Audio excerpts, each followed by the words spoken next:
ಎಲ್ಲರಿಗೂ ನಮಸ್ಕಾರ. ಇಂದು ನಾನು ಹೇಳಲು ಹೊರಟಿರುವ ಕತೆ ಅದನ್ನು ಕೇಳಿದರೆ ನಿಜವಾಗಲೂ ರೋಮಾಂಚನವಾಗುವ ಕತೆ. ಶನಿದೇವರ ಜನ್ಮಕತೆ, ದೈವಿಕ ಕತೆ. ಇಂದು ನಾವು ಹೇಳಲಿರುವ ಕತೆ ಸಾಮಾನ್ಯ ಕಥೆಯಲ್ಲ. ಇದು ದೇವತೆಗಳಿಗೂ ಭಯ ಹುಟ್ಟಿಸಿದ ಒಂದು ಶಕ್ತಿಯ ಜನ್ಮ ಕಥೆ. ಸೂರ್ಯನ ಮಗನಾಗಿ ಹುಟ್ಟಿ ತನ್ನ ಕಣ್ಣಿನ ದೃಷ್ಟಿಯಿಂದಲೇ ಲೋಕವನ್ನು ನಡುಗಿಸಿದ ದೇವರು ಈ ಶನಿದೇವರು. ಆದರೆ ಶನಿದೇವರು ಹುಟ್ಟಿದಾಗ ಏನಾಯಿತು? ಯಾಕೆ ಅವರ ದೃಷ್ಟಿಗೆ ದೇವತೆಗಳೇ ಭಯಪಟ್ಟರು? ತಮ್ಮದೇ ತಂದೆ ಸೂರ್ಯದೇವರೊಂದಿಗೆ ಯಾಕೆ ವಿರೋಧ ಉಂಟಾಯಿತು? ಈ ರಹಸ್ಯಭರಿತ ಕಥೆಯನ್ನು ಈಗ ಕೇಳೋಣ ಬನ್ನಿ. ಒಂದು ಕಾಲದಲ್ಲಿ ಸೂರ್ಯದೇವರಿಗೆ ಸಂಜ್ಞಾ ದೇವಿ ಎಂಬ ಪತ್ನಿ ಇದ್ದಳು. ಆದರೆ ಸೂರ್ಯನ ಅಗ್ನಿಯಂತೆ ಹೊತ್ತಿ ಹುರಿಯುವ ತೇಜಸ್ಸನ್ನು ಸಹಿಸುವುದು ಸನ್ನ ದೇವಿಗೆ ಕಷ್ಟವಾಗತೊಡಗಿತು. ಒಂದು ದಿನ ಅವಳು ತನ್ನ ನೆರಳಿನಿಂದಲೇ ಇನ್ನೊಬ್ಬಳನ್ನು ತನ್ನಂತೆಯೇ ಇರುವವಳನ್ನು ಸೃಷ್ಟಿಸಿದಳು. ಅವಳ ಹೆಸರು ಛಾಯಾ ದೇವಿ. ನಾನು ಮರಳಿ ಬರುವವರೆಗೂ ನನ್ನ ಸ್ಥಾನದಲ್ಲಿ ಇರು ಎಂದು ಹೇಳಿ ಸನ್ನಾದೇವಿ ತಪಸ್ಸಿಗೆ ಹೊರಟಳು. ಸೂರ್ಯ ದೇವರಿಗೆ ಈ ರಹಸ್ಯ ಗೊತ್ತಿರಲಿಲ್ಲ. ಅವರು ಛಾಯಾದೇವಿಯನ್ನೇ ತಮ್ಮ ಪತ್ನಿ ಎಂದು ಭಾವಿಸಿದರು. ಕಾಲ ಕಳೆದಂತೆ ಛಾಯಾದೇವಿಗೆ ಒಬ್ಬ ಪುತ್ರ ಹುಟ್ಟಿದ. ಅವನೇ ಶನಿದೇವರು. ಆ ಶನಿದೇವರು ತಾಯಿಯ ಗರ್ಭದಲ್ಲಿದ್ದಾಗ ಛಾಯಾದೇವಿ ಶಿವನ ಧ್ಯಾನದಲ್ಲಿ ತಲ್ಲೀನಳಾಗಿದ್ದಳು. ಅವಳು ಆಹಾರವನ್ನು ಸರಿಯಾಗಿ ತಿನ್ನುತ್ತಿರಲಿಲ್ಲ. ಹಗಲು ರಾತ್ರಿ ಓಂ ನಮಃ ಶಿವಾಯ ಜಪ ಮಾಡುತ್ತಲೇ ಇರುತ್ತಿದ್ದಳು. ಈ ತಪಸ್ಸಿನ ಪರಿಣಾಮ, ಈ ಭಕ್ತಿಯ ಪರಿಣಾಮ ಗರ್ಭದಲ್ಲಿನ ಮಗುವಿನ ಮೇಲೆ ಸಹ ಬಿತ್ತು. ಶನಿದೇವರು ಹುಟ್ಟಿದ ಕ್ಷಣ ಆಕಾಶದ ಕಪ್ಪು ಮೋಡಗಳಿಂದ ತುಂಬಿ ಹೋಗಿತ್ತು. ಗುಡುಗು ಮಿಂಚು ಪ್ರಾರಂಭವಾಯಿತು. ಭೂಮಿ ನಡುಗತೊಡಗಿತು. ಮಗು ಹುಟ್ಟಿದ ತಕ್ಷಣ ತನ್ನ ಕಣ್ಣು ತೆರೆದಿತು. ಆ ಒಂದು ದೃಷ್ಟಿ ಸೂರ್ಯ ದೇವರ ಮೇಲೆ ಬಿದ್ದ ಕ್ಷಣ ಸೂರ್ಯನ ತೇಜಸ್ಸೇ ಕಡಿಮೆಯಾಯಿತು ಅಂತ ಹೇಳ್ತಾರೆ ಪುರಾಣದಲ್ಲಿ. ಸೂರ್ಯದೇವರು ಕೋಪದಿಂದ ಹೇಳಿದರು, ಈ ಮಗು ಅಶುಭ, ಇವನ ದೃಷ್ಟಿಯೇ ಭಯಾನಕ.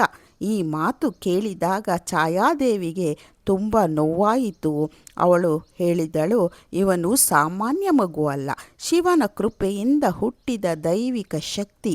ಆದರೂ ಸೂರ್ಯದೇವರು ಶನಿದೇವರನ್ನು ಒಪ್ಪಿಕೊಳ್ಳಲೇ ಇಲ್ಲ. ಬಾಲ್ಯದಿಂದಲೇ ಶನಿದೇವರು ತುಂಬ ಮೌನಿಯಾಗಿಯೇ ಇರುತ್ತಿದ್ದರು. ಅವರು ಅನ್ಯಾಯ ನೋಡಿದರೆ ಸಹಿಸಿಕೊಳ್ಳುತ್ತಿರಲಿಲ್ಲ. ಒಮ್ಮೆ ದೇವತೆಗಳ ಸಭೆಯಲ್ಲಿ ಕೆಲವರು ಬಡವರನ್ನು ಅವಮಾನ ಮಾಡುತ್ತಿದ್ದರು. ಅದನ್ನು ನೋಡಿ ಶನಿದೇವರು ಹೇಳಿದರು, ಹಣ, ಶಕ್ತಿ, ಅಹಂಕಾರ ಇವು ಯಾವುದೂ ಶಾಶ್ವತವಲ್ಲ. ಪ್ರತಿ ಜೀವಿಗೂ ತನ್ನ ಕರ್ಮದ ಫಲ ಸಿಗಲೇಬೇಕು. ಅವರ ಮಾತು ಕೇಳಿ ದೇವತೆಗಳಿಗೂ ಭಯ ಶುರುವಾಯಿತು. ಏಕೆಂದರೆ ಶನಿದೇವರ ದೃಷ್ಟಿಯಿಂದ ಯಾರೂ ತಪ್ಪಿಸಿಕೊಳ್ಳಲಾಗುತ್ತಿರಲಿಲ್ಲ. ಒಂದು ದಿನ ಸೂರ್ಯದೇವರು ಶನಿದೇವರನ್ನು ಅವಮಾನ ಮಾಡಿದರು. ಆ ಕ್ಷಣ ಶನಿದೇವರು ಕಣ್ಣು ಮೇಲಕ್ಕೆತ್ತಿ ನೋಡಿದರು. ತಕ್ಷಣ ಸೂರ್ಯನ ರಥದ ಕುದುರೆಗಳು ಅಲ್ಲಿಯೇ ನಿಂತು ಬಿಟ್ಟವು. ಸಂಪೂರ್ಣ ಲೋಕವೇ ಕತ್ತಲಾಯಿತು. ದೇವತೆಗಳು ಭಯಪಟ್ಟು ಶಿವನ ಬಳಿಗೆ ಓಡೋಡಿ ಬಂದರು.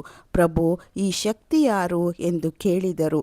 ಆಗ ಮಹಾದೇವರು ಕಣ್ಣು ತೆರೆದು ಹೇಳಿದರು, ಅವರು ಶನಿ, ನ್ಯಾಯದ ದೇವರು. ಯಾರು ಅಹಂಕಾರ ಮಾಡುತ್ತೀರೋ ಅವರಿಗೆ ತಕ್ಕ ಪಾಠ ಕಲಿಸಲು ಜನಿಸಿದವರು. ಆ ದಿನದಿಂದ ಶನಿದೇವರಿಗೆ ಒಂದು ಮಹತ್ತರ ಸ್ಥಾನ ದೊರೆಯಿತು. ನವಗ್ರಹಗಳಲ್ಲಿ ಅತ್ಯಂತ ಪ್ರಭಾವಶಾಲಿ ಗ್ರಹವಾಗಿ ಶನಿದೇವರನ್ನು ನೇಮಿಸಲಾಯಿತು. ಇದು ಈ ಒಂದು ದೊಡ್ಡ ಶನಿದೇವರ ಒಂದು ಸತ್ಯ ಕತೆ. ಶನಿದೇವರು ಕೆಟ್ಟವರಲ್ಲ, ಅವರು ನ್ಯಾಯದ ದೇವರು. ಯಾರು ಸುಳ್ಳು ಹೇಳುತ್ತಾರೋ, ಯಾರು ಇತರರಿಗೆ ನೋವು ಮಾಡುತ್ತಾರೋ, ಯಾರು ಅಹಂಕಾರದಲ್ಲಿ ನಡೆಯುತ್ತಾರೋ ಅವರಿಗೆ ಬುದ್ಧಿ ಕಲಿಸುತ್ತಾನೆ ನಮ್ಮ ಶನಿದೇವರು.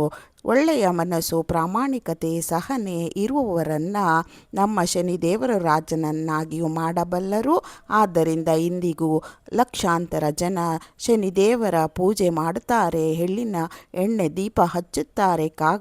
ಕಾಗೆಗಳಿಗೆ ಅನ್ನ ಹಾಕುತ್ತಾರೆ, ಶನಿ ದೇವಸ್ಥಾನಕ್ಕೆ ಹೋಗುತ್ತಾರೆ. ಶನಿ ದೇವರ ಕೃಪೆ ಸಿಕ್ಕರೆ ಕಷ್ಟಗಳು ಕರಗುತ್ತವೆ, ಜೀವನಕ್ಕೆ ದಾರಿ ಸಿಗುತ್ತದೆ ಎಂದು ನಂಬುತ್ತಾರೆ. ನಿಮಗೆಲ್ಲ ಈ ಕತೆ ಇಷ್ಟವಾಗಿದ್ದರೆ ಒಂದು ಲೈಕ್ ಮಾಡಿ, ಶೇರ್ ಮಾಡಿ, ಕಮೆಂಟ್ ಮಾಡಿ, ಸಬ್ಸ್ಕ್ರೈಬ್ ಮಾಡೋದನ್ನು ಮರಿಬೇಡಿ. ಮತ್ತೊಂದು ವಿಶೇಷವಾದ ವಿಡಿಯೋದೊಂದಿಗೆ ನಾನು ನಿಮ್ಮನ್ನು ಭೇಟಿ ಮಾಡ್ತೀನಿ ಸದ್ಯದಲ್ಲಿ.